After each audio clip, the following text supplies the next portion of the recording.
Jove Procelli, the Primarch of Jove's Spears, landed on the world of Periclos in the Eagle Nebula of the Segmentum Tempestus. Periclos was a temperate and primitive agri-world that farmed olives and grains, but also had several grand cities of stone spread across the surface. These cities were aligned into two main alliances that warred with each other for centuries, the Tyrens and the Lacedaemon. Jove's pod landed near the Lacedaemonian city of Alexandria. The pod landed in a burst of lightning strikes near the seashore in the middle of a powerful thunderstorm. When the hunting party of a general of Alexandria found the pod, it was surrounded by a strange substance, fulgurite. Jove was adopted, and the priests of Alexandria declared him the son of the storm god. His father also commanded that the fulgurite around his pod be made into a spear.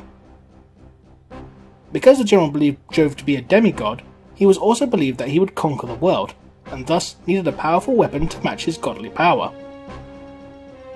Jove was trained in the way of reason, politics, and war to become the future ruler of the planet. Periclos also had a high concentration of psykers who acted as the planet's priests, and when Jove demonstrated the ability to manifest psychic lightning, the priests taught him all they knew of their art. Much like some of his brothers, he conquered Periclos and united them under the Lacedaemonian Empire.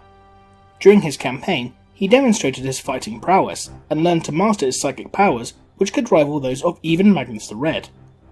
He lived prosperously, eventually marrying and even having a daughter, who he named Minerva. Unfortunately, his wife died giving birth to such a powerful child. She inherited much of her father's physical and mental abilities and stature, as well as his incredible psychic power. They spent many years together, with Jove training her to be a warrior, politician, general, philosopher, and psyker much greater than himself. Among her powers were the ability to concentrate her lightning through Jove's fulgurite spear, and causing paralysis with her gaze.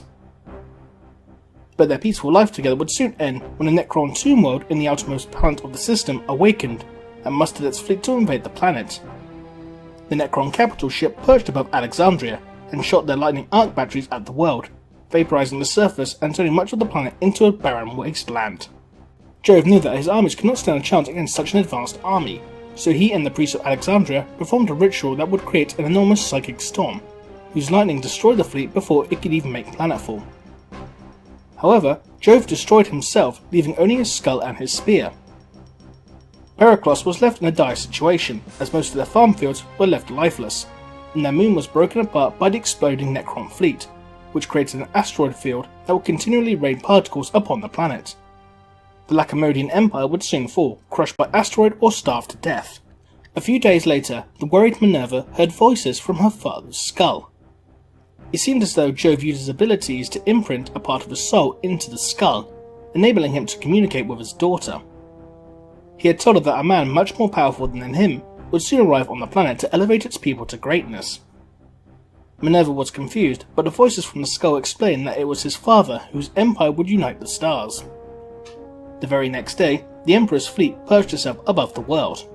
The Emperor's scouts reported Jove's deeds, and the Emperor knew that he found one of his lost sons. When the Emperor landed with Horus at his side, Minerva ran to the ship and embraced her grandfather. Horus wanted to kill her with his mace for insolence, but the Emperor stopped him and let her explain herself. Minerva explained Jove's backstory and deeds to the Emperor.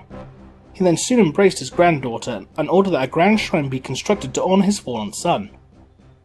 He then took Minerva under his wing and granted her command of the 2nd Legion Astartes, and treated her as a Primarch. She named her legion Jove's Spears in her father's honour. Periclos was quickly advanced, averting famine and transforming it into a hive world that could support a fully functioning Legione Astartes.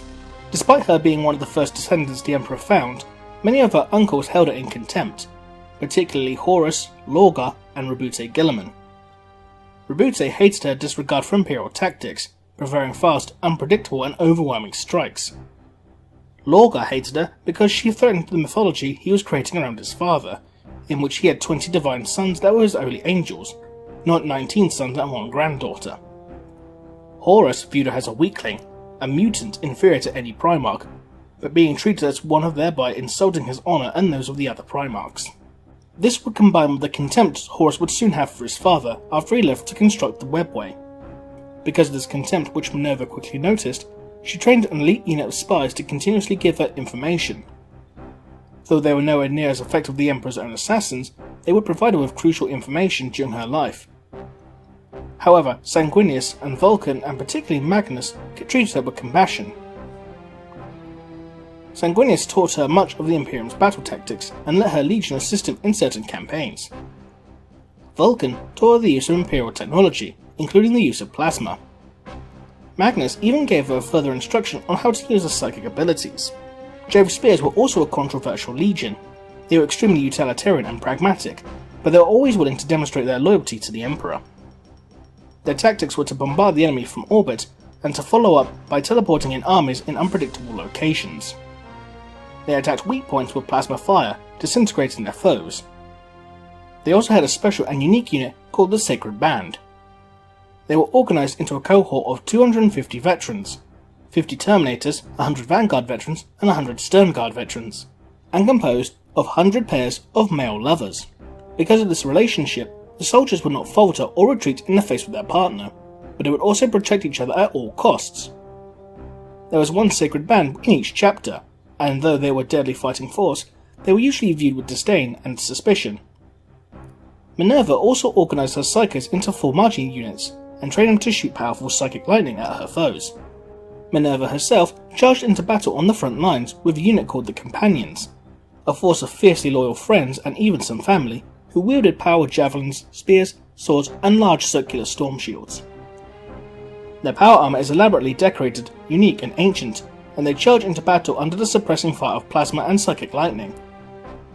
Each of these units were controversial and caused either greater contempt or admiration amongst her uncles. Because of the War Master's contempt of Minerva, she was relegated to obscure campaigns during the Great Crusade, conquering far-flung worlds, though she did encounter several powerful tomb worlds and destroyed them to avenge her father with blazing hatred. When Horus gave her an important mission in the Crusade to destroy the growing Goromok War, she demonstrated her unique tactics. After her actions during the face of the Goromok War, the Council of Nikaea was held, and Minerva was tried alongside her uncle Magnus the Red. Though Magnus bore the greater part of the judgment, because most of Minerva's use of psychics was not recorded because of the obscurity of her campaigns, the Council banned psychic powers, which severely restricted the awesome might of her legion. She then suffered several severe losses as the War Master sent her on impossible missions in order to cripple her and her legion, but her friendly uncles would assist her and thereby avoid a crippling loss.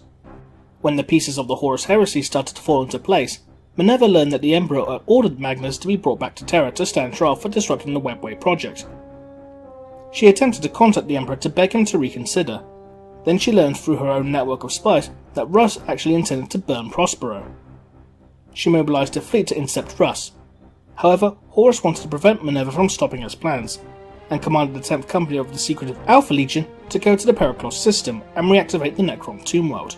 The fleet that attacked Periclos was only a vanguard force, and the Alpha Legion activated the rest of the army, including a transcendent Catan. Minerva had to decide between saving her uncle and saving her home. Her vengeful wrath against the Necrons for the death of her father prevailed, and she returned to Periclos, exactly as Horus had predicted. Minerva's fleet discovered that the Necrons had most of the planet under their control. Her army teleported into the weak points of the army and assaulted the Necron forces. She then battled the Catan in an epic conflict, and eventually defeated it, and the tomb world was destroyed by Exterminatus. After this she learned about the heresy, and Horus's fleet was advancing on Terra. She was shocked, and though her legion was severely depleted, Jove's spears boarded her ships and rushed to Terra, but warp storms blocked her travel and she arrived too late. She was sent into deep mourning after seeing her father grievously injured and entombed in undeath upon the Golden Throne. Her grief turned to vengeance, and she was a powerful force during the Scouring in spite of her legion's losses, mainly fighting alongside the Ultramarines who provided assistance. When the traitors were driven into the Eye of Terror, she returned to Periclos, with only her first chapter surviving. Yet she was deadly efficient as each of her marines killed at least 10 traitors in return. One notable encounter occurred when Minerva confronted Comrade Kurz during his murderous rampage across the Eastern Fringe. The Night Lords threw themselves at Jove's spears, and the battle shook the planet, and eventually Minerva found Kurz and confronted him in single combat. Kurz was swifter and injured her with his lightning claws, but upon this attack she trapped him in an arm lock and plunged her charged spear into his abdomen, shattering his spine but leaving him alive. At this moment, a squad of Night Lords extracted him and eventually healed him. After the Scouring, she returned to Periclos to recover from injuries sustained during the Great Duel. Upon the writing of the Codex Astartes, her legion was limited to one chapter. Minerva never wanted to obey its rules, but the newly founded Inquisition kept a close eye on her based on her psychic powers and unconventional tactics. Her injuries were so grave that she could not return to the battlefield. She married, and her daughter became the new chapter master. She became mainly a queen, but she was forever haunted by the traumatic experience of the heresy.